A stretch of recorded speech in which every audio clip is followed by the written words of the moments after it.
I'm gonna give you all of the finer details if you're looking to do your first build, and I've made every mistake that you could possibly make along the way of building over 30 watches, and I don't wanna scare you, because at the end of the day, it's the movement, the dial, the hands, the case, the crown, and you're done basically after putting the case back on it. But there are little things along the way that you need to know about as far as technique and skill, and I'm gonna give you the full breakdown. So this is going to be a long one, and I wanna jump straight into it, but Nomoki did provide all of the parts that you're seeing in this video. The first thing I wanna give you is picking out your parts, and there's a lot of different sources that you can do so, but Nomoki has always provided reliable parts, and they have a customer service base. If you run into an issue, you have someone to contact to resolve that for you. Compatibility is gonna be the first thing. Now, most people are gonna build off an NH35 movement. That's exactly what we're gonna have here today. And there's a bunch of parts available for it and a lot of different sources that you can go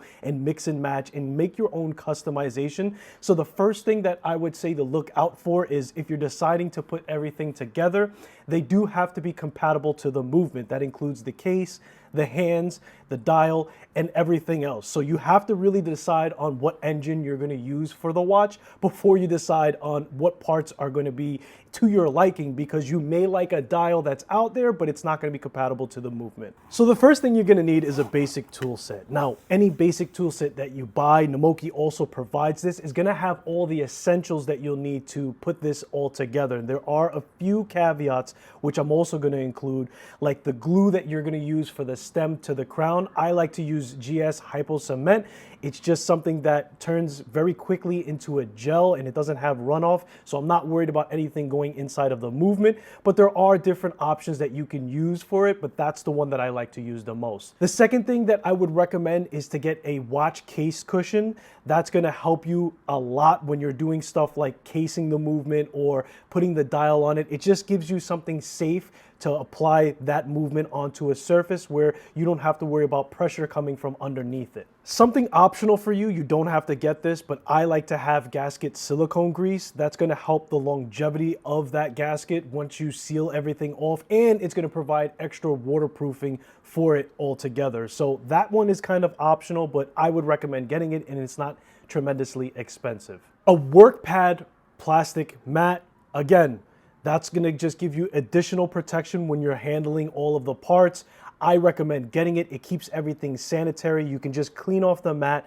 You should be cleaning off the workstation. That mat is gonna provide that cleanliness that you'll need in that surface area that you're working on. Calipers, you may already own them because you like to measure your watches in your collection, but it's gonna be very essential when we're sizing the stem to the crown into the case. So you wanna have that accuracy. You can do without it and you can get around it, but I recommend having it because it's extremely accurate. And lastly, you're gonna need something to cover the movement for paused work. You're gonna be shifting in between parts or you're gonna take a break and come back to it the next day. You wanna have something, even if it's a few minutes, that's going to protect the movement, because dust is going to be the biggest enemy for your build. So I would recommend having something readily available. You can use something simple like a cup or a bowl, whatever it is. I have something specific for it, but you don't have to go crazy. Just have something ready, and you can even put it in a Ziploc bag if you really want to. Preparing your workstation before you even start your build. You want to pick an area where you have least amount of dust in a seated area. A computer desk and a chair are ideal for a shoulder level posture. I'm sitting on a computer chair now. It's something where you could just press down and bring yourself closer to the desk.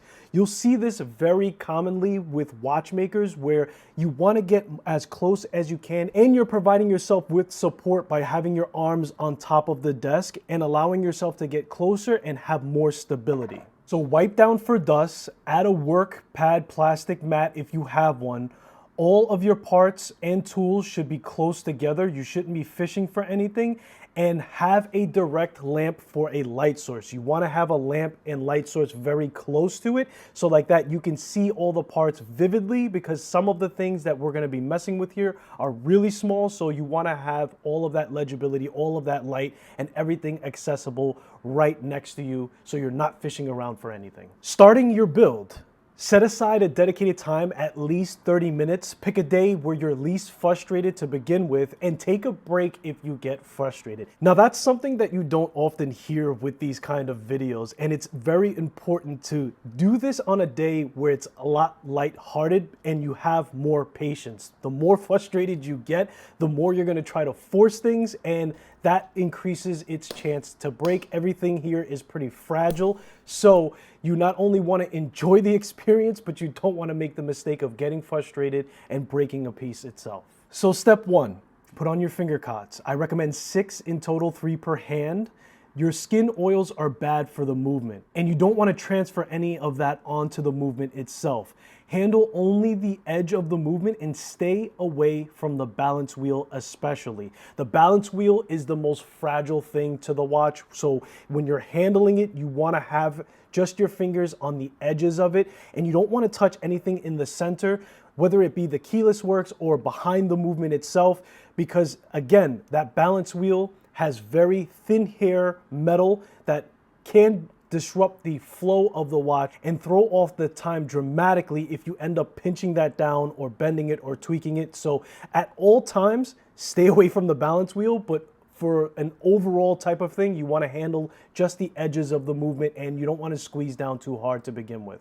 Give the watch a good wind with a temporary crown and stem, about 30 to 40 turns clockwise. Now, I personally like to test the movement before I assemble it. You don't have to do that. I have a timegrapher, or you could use simple apps. I like to do that just to see if the movement is running healthy, but at the end of the day, just make sure that you see that the balance wheel is moving back and forth and you see things are fired up.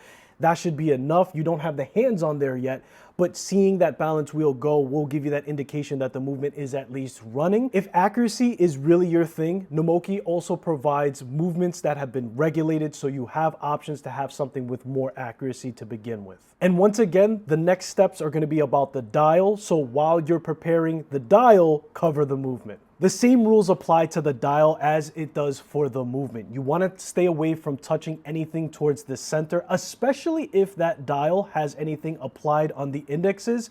And you want to prevent yourself from scratching, smudging, just doing anything unnecessary to it. So you want to handle that dial at the edges. On the back of the dial, you want to figure out which dial feet to remove. Most dials are going to come with extra sets of feet where it depends on the orientation of the build.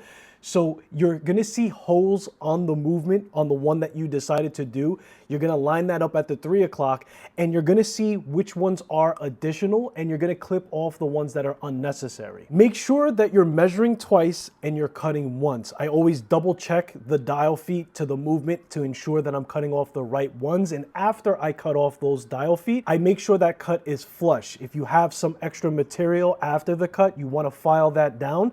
And I like to hold the dial and file it kind of in the air, where you're not facing the dial down onto a surface and filing it on top of it, because A, you don't want to apply any pressure to the front of the dial like I mentioned and disrupt the indices. They can come loose from that motion, and also the material of the filing from the metal on the back may find its way to the dial where it's going to scratch it as well. After you're done filing those feet, make sure that you get a puffer to get all that material away, and you clean the back of the dial to make sure that everything is clean. At that point, you're just installing the relevant dial feet into the holes of the movement. And sometimes you're gonna find that those dial feet are a little bent, so you wanna make sure that they're straight and you're going into the movement. Be careful of the date wheel if you have one, because this is an opportunity for you to scratch that date wheel. So take your time matching and meeting up those points, and then press down on the edges of the movement and the dial as you install it to the movement itself. Take the hands out of the packaging, inspect that they are clean and clear.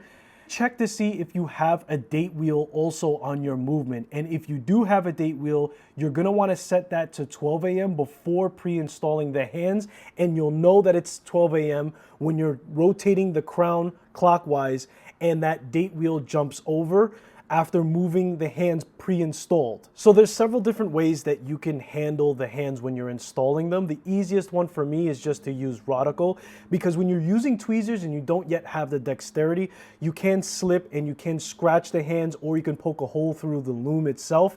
So I personally would stay away from using tweezers in the beginning. If you feel confident, use it, but radical at the very tip of the hands, staying away from the loom, is usually the easiest way for you just to place the hands where you have to press down. Start with the hour hand. Push down with the amount of pressure you would feel from a bottle of water sitting on one of your fingers. The same would be applied for the minute hand as well. Inspect to make sure that the hour and minute hand are not touching one another after you did that install, and test the hands for the placement of accuracy to the indexes and the date wheel turnover. Plus or minus 5 minutes is fine. You're gonna find it very difficult for you to get it exactly turning over at 12 a.m. So don't go crazy and really deal with the tolerances that you decide. Some people are okay with 10 minutes before or 10 minutes after 12 a.m. So you decide where your tolerances are best kept. And if you're not happy with the way that you set the hands, you could always reset and remove them,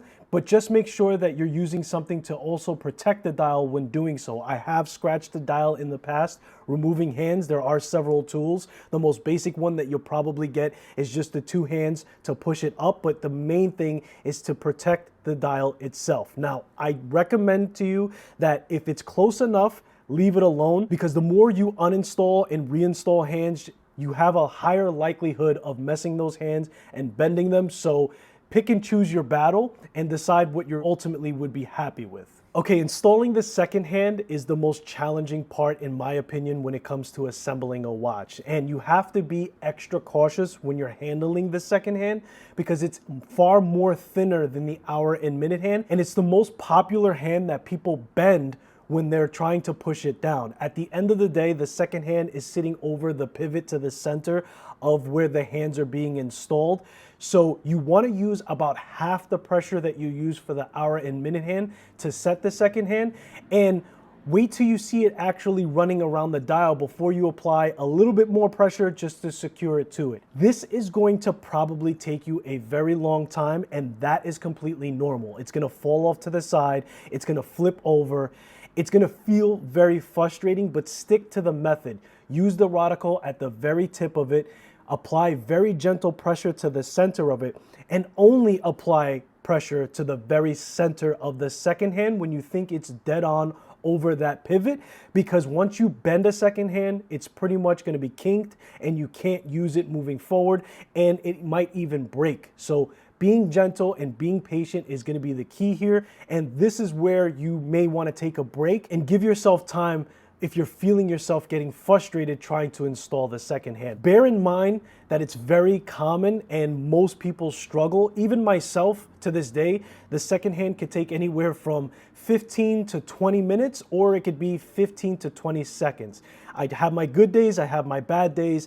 Just know that this isn't easy for anyone unless you're a professional watchmaker and you have extremely good tools. If it takes you a long time to install that second hand, this would be a good time for you to take a break, because the next part, installing the crown and stem, is also going to take an additional time. So just make sure that you cover that movement up if you are taking a break. So now we're up to casing the movement itself. You're gonna have to remove the temporary crown and stem. I like to use a side technique where I'm putting the movement on the cushion and then I'm pressing a little lever inside of the keyless work that's going to release the crown and stem. If you have a movement holder, you can put it upside down into that, but chances are you don't. This video is made more for a first time build.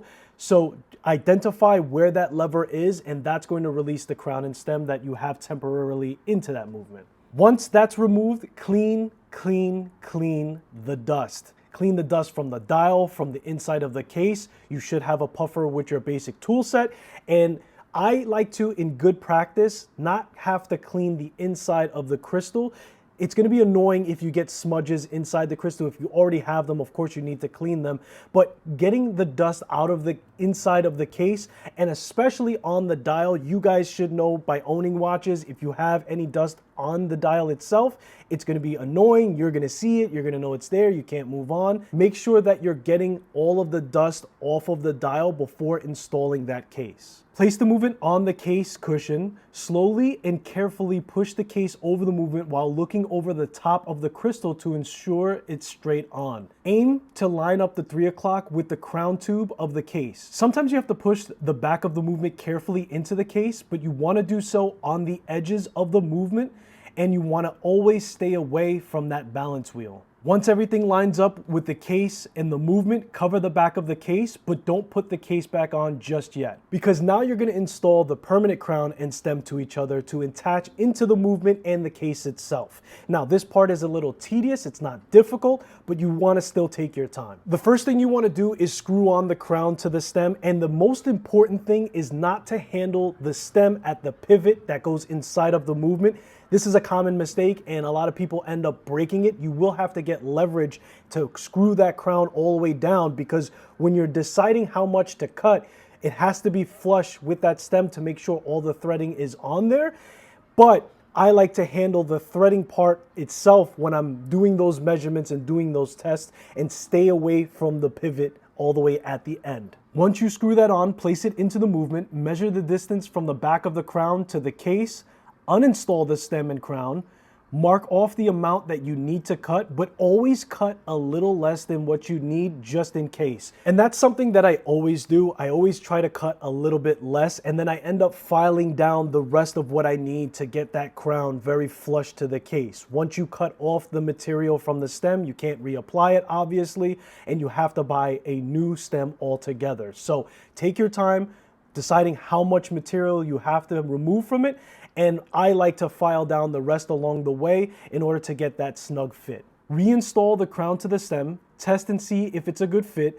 Always make sure that you're screwing down the crown all the way down to the stem, and once you have a good fit, you're going to need to glue the crown to the stem so it doesn't fall off from use. Now, I haven't seen anybody really provide the glue. That's why in the beginning I told you I like to use the GS Hypo Cement, and it is essential, and you can't skip this step. Everybody that I've spoken to that has skipped gluing the crown to the stem has had the issue of it falling off when they're in use. So make sure that you glue down both of those parts. And now we're at the home stretch. All that's left is for you to install that case back. And again, I like to apply silicone grease because that keeps the longevity of it. It keeps the health to it, because over time that gasket dries, and once it dries, it cracks, becomes brittle, breaks down, and now your watch is no longer waterproof. So if you can invest in getting some silicone grease, it's definitely worth it. It's very easy to install that.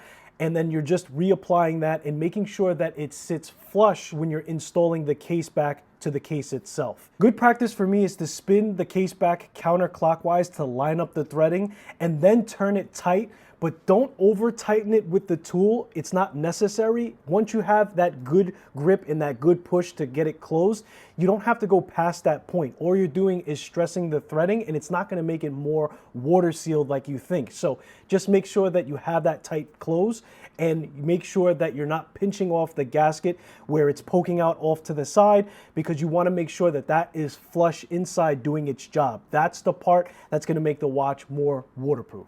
Turn the watch over, see your work, make sure that everything is interacting with the crown properly while it's in the case. Make sure the hands are flowing, the second hand's going. And if you want to, throw that bad boy on a timegrapher to make sure that you didn't make any mistakes with the balance wheel while you were assembling. I think it's worth it to understand this assembly process, because ultimately most things that go wrong with the watch physically are things that you just did in reverse for assembling the watch. So if your crown falls off, you understand that there's a stem. You understand that you could apply glue back to the stem to get it reattached.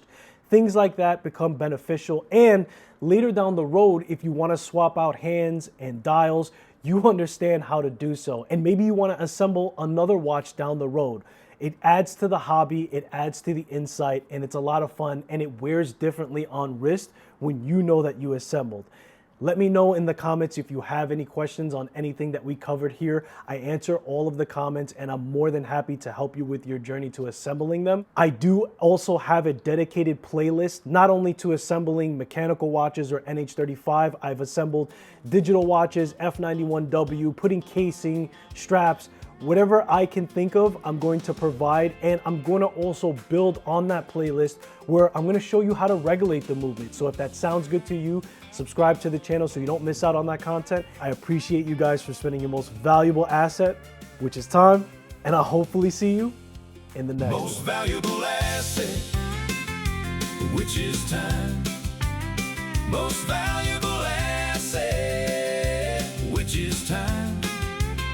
We're not chasing height, we're just counting our life. Most valuable asset, which is time.